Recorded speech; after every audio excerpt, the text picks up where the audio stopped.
அஸ்ஸலாமு அலைக்கும் வரஹ்மத்துல்லாஹி வபரகாத்துஹு. அல்ஹம்துலில்லாஹ். இன்னைக்கு ரொம்ப ரொம்ப பவர்ஃபுல்லான ஒரு ஸ்பெஷலான ஒரு திக்கரை பற்றி பார்க்கலாம் இன்ஷா அல்லாஹ். இந்த ஒரு திக்கர் நீங்கள் இரவு படுக்கிறதுக்கு முன்னாடி அல்லது படுத்துக்கொண்டே இல்லை அப்படின்னா இஷா தொழுகைக்கு பின்னாடி இந்த மாதிரி நீங்கள் ஓதிக்கலாம். நீங்கள் அமைதியாக படுத்துக்கிட்டே கூட நீங்கள் திக்ர் செய்யலாம். எந்த ஒரு தப்பும் கிடையாது. நியத் வச்சு நீங்கள் 100 முறை நீங்கள் ஓதி பாருங்கள். ஒரு ஹாஜத்தோடு நீங்கள் ஓதுங்க. அந்த ஹாஜத்தை அல்லாஹ் தாலா உங்களுக்கு மறுநாளே நிறைவேற்றி தருவான் இன்ஷா அல்லாஹ். ரொம்பவும் பிரச்சனையில் இருக்கீங்க, தாங்க முடியாத துயரத்தில் இருக்கீங்க, இதிலேருந்து எனக்கு வெளியே வந்தால் போதும், ஆனால் எப்படி வெளியே வர்றதுன்னு தெரியல அப்படின்னு ரொம்ப குழப்பமான நிலையில் இருக்கீங்க, யாருக்கிட்ட போய் என்ன சொல்கிறதுன்னு தெரியல அப்படின்னு நீங்கள் தயங்கிக்கிட்டு இருக்கிற நிலையில் இருந்தாலும் சரி, இல்லை நான் ரொம்ப கடன் பிரச்சனையில் இருக்கேன், எனக்கு நாளைக்கே நான் ஒரு ஆளுக்கு கடன் கொடுக்கணும், ஆனால் என்கிட்ட காசு இல்லை, என்ன செய்கிறதுன்னு தெரியலையே, இப்போ ஏதாச்சும் எனக்கு ஒரு வழி கிடைச்சா போதும் அப்படி நீங்கள் கடன் ரீதியாகவோ இல்லை மற்ற பிரச்சனை ரீதியாகவோ பண ரீதியாகவோ நீங்கள் எந்த மாதிரி அவசர தேவையில் நீங்கள் இருந்தாலும் சரி, நியத் வச்சு 100 முறை பேசாமல் அதே சிந்தனையோடு ஓதி பாருங்கள். அல்லாஹ் சுப்ஹானஹு தஆலா உங்களுக்கு மறுநாளே ஒரு நல்ல செய்தியை உங்களுக்கு கொடுப்பான். அதற்கான தீர்வை ஒரு வழியை அல்லாஹ் தஆலா உங்களுக்கு ஏற்படுத்தி தருவான். எந்த ஒரு சோர்ஸும் இல்லாமல், எந்த ஒரு துணையும் இல்லாமல், யாரிடம் கேட்குறதுனே தெரியல, யாரிடம் போய் இந்த பிரச்சனையை சொல்கிறதுனே தெரியலன்னு நாம் மன்றாடி ரொம்ப கவலைப்பட்டுட்டு இருக்கிற நிலையில் இருந்தால் கூட அல்லாஹ் தஆலா நமக்கு ஏதாச்சும் ஒரு வழியில் உதவுவான். அந்த உதவி உங்களுக்கு கண்கூட உணர்கிற வகையில் இருக்கும் இன்ஷா அல்லாஹ். அல்லாஹ் மேலே முழு நம்பிக்கையோட ஐவேளை தொழிலையே தவற விடாமல் தொழக்கூடியவர்களாக ஃபஸ்ட்டு நாம் இருக்கணும். அதுக்கப்புறம் எந்த ஒரு அமல் செய்கிறதா இருந்தாலும் செய்ய. நான் எல்லா வீடியோலையும் அதிகம் இந்த ஒரு வார்த்தையை சொல்லுவேன்.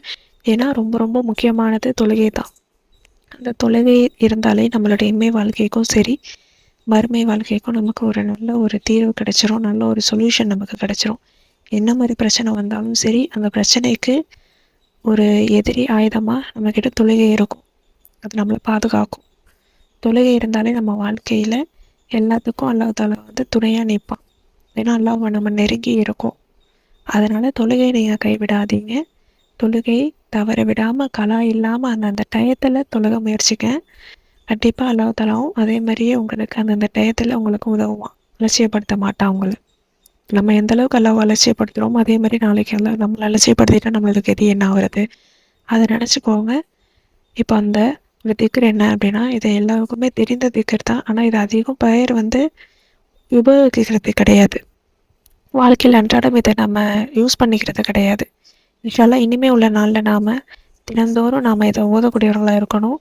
கண்டிப்பாக நம்ம வாழ்க்கையை அல்லாஹ் தஆலா நல்ல விதமாக செழிப்பான வாழ்க்கையாக ஆக்கி தருவான் இன்ஷா அல்லாஹ். அந்த ஒரு திக்கர் என்ன அப்படின்னா, லா இலாஹ இல்லல்லாஹுல் மலீக்குல் ஹக்குல் முபீன், லா இலாஹ இல்லல்லாஹுல் மலீக்குல் ஹக்குல் முபீன், லா இலாஹ இல்லல்லாஹுல் மலீக்குல் ஹக்குல் முபீன்.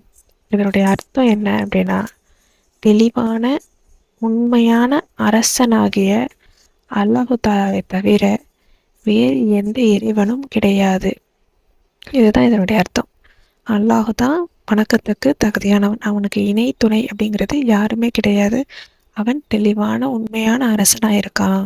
இதுதான் இதனுடைய அர்த்தமாக இருக்குது. ரொம்ப ரொம்ப புகழ்கிற வகையில் இருக்குது அல்லாஹுவை.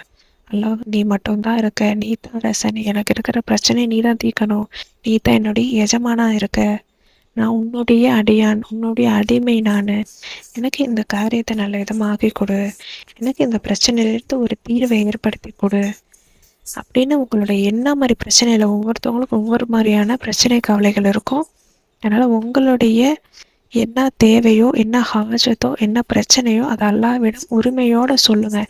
நான் ஏன் உங்ககிட்ட இந்த அளவுக்கு இந்த ஒரு விஷயத்த கேட்குறேன்னா, ஏன்னா எனக்கு இந்த அளவுக்கு எனக்கு அந்த விஷயம் வேணும், எனக்கு இதனால் நான் இவ்வளோ சிரமப்படுறேன், இதனால் இவ்வளோ கஷ்டப்படுறேன் அப்படின்னு அந்த விஷயத்துக்காக நீங்கள் எவ்வளோ பாடுபடுறீங்களோ அந்த அல்லாஹ்விடம் உரிமையோடு உட்காந்து அல்லாஹ்விடம் அழுது சொல்லுங்கள். நேரடியாக அல்லாஹ்கிட்ட பேசுகிற மாதிரி நினச்சிக்கிட்டு அல்லாஹ்கிட்ட உரிமையோடு கேளுங்க. அல்லாஹ் தஆலா நம்மளோட கைகளை என்றைக்குமே வெறும் கையாக அனுப்ப மாட்டான். வெறும் கையை அனுப்புறதுக்கு அல்லாஹ் தஆலா வெட்கப்படுவானாமா. அப்படி இருக்கும் பொழுது அல்லாஹ்கிட்ட நாம் கேட்கணும். அவன் நம்மக்கிட்ட எதிர்பார்க்குறது, நீ கேளு நான் உனக்கு தரேன் அப்படின்னு தான் சொல்கிறான். இன்ஷா அல்லாஹ் இந்த ஒரு திக்ரையும் நீங்கள் உங்கள் வாழ்க்கையில் வளமையாக்கிக்கோங்க. உங்களுக்கு இருக்கக்கூடிய பிரச்சனைகளுக்கு கண்டிப்பாக உங்களுக்கு அல்லாஹ் தஆலா ஒரு நாள்லேயே நல்ல ஒரு ரிசல்ட்டை கொடுப்பான் இன்ஷா அல்லாஹ். அல்லாஹ் மேலே முழு நம்பிக்கையோடு எந்த அளவுக்கு நீங்கள் கேட்குறீங்களோ அந்த அளவுக்கு அல்லாஹ் தஆலா உங்களுக்கு பதில் கொடுப்பான். இன்ஷா அல்லாஹ் ஓதி ட்ரை பண்ணி பாருங்கள். இந்த வீடியோ உங்களுக்கு பயனுள்ளதாக இருந்துச்சு அப்படின்னா லைக் பண்ணி ஷேர் பண்ணி சப்ஸ்கிரைப் பண்ணிக்கோங்க. இன்ஷா அல்லாஹ் அடுத்த வீடியோவில் பார்க்கலாம். அஸ்ஸலாமு அலைக்கும் வரஹ்மத்துல்லாஹி வபரகாத்துஹு.